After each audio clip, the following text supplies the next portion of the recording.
I love you, Allah. When we die, our soul departs from our body. And the soul goes on a journey that has many stages to it. And for the beginning of this khutbah, I want to focus on one stage of the journey of this soul. And that is when the soul descends into the grave to be reunited with our bodies. And when the soul is coming down, it witnesses the janazah, the funeral. And your body is laying there on the ground, wrapped up, getting ready to be buried. And you're descending and you're seeing this, and you're hearing it, you're experiencing it. And when the people then take your body and place it in the grave, your soul descends in there, into the grave, to be reunited with your body. And then your loved ones, your friends who were there at your janazah, they will start shoveling dirt, start picking up dirt with their hands and placing it in the grave, throwing it on top of you, and you will feel it fall on top of you. And they will do this until you are completely covered up. And you will be there in the grave, covered up, and you will have consciousness. You will be alive. Not physically, obviously, but your soul will experience this. And then after your family makes some du'as, and they say some nice, kind words about you, they'll walk away, they'll leave. And you will hear their footsteps, as the Prophet, peace and blessings be upon him, said, that you will hear their footsteps as they walk away. And you will be there alone, in the grave, by yourself. Darkness, silence. What happens at that point?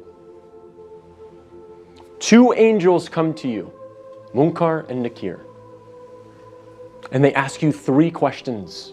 Perhaps the most important questions you will ever be asked, and the three most important questions you will ever answer.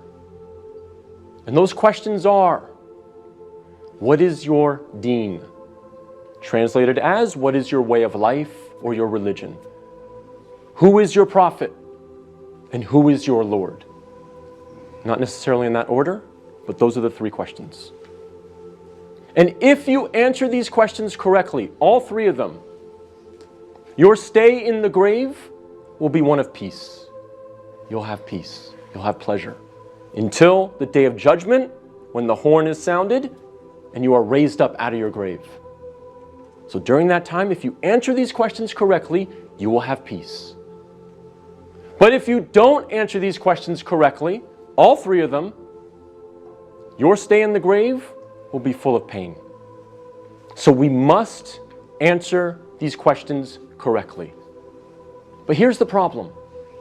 A lot of us say to ourselves at this point, I'm good because I'm a Muslim and I know the answers to these questions and I'll answer them correctly. This is a problem. This is called being overconfident. Because, as many of the scholars say, the answer is not given with your tongue. The answer is not given with your brain. The answer is given with your heart. What is in your heart will come out at that moment. And so if you lived your life not praying, not striving to implement Islam, not striving to understand the Quran to the best of your ability, if you spent your life not really striving to be a Muslim, a true Muslim, trying to practice, then Islam really was not in your heart. So we have to make sure that we're striving, again, to the best of our ability. I'm not asking for perfection.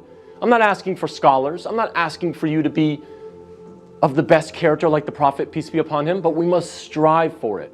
So that on that day, when these angels come to us and they ask us these questions, what is in our heart will naturally come forward. The answers, the correct answers will come forth.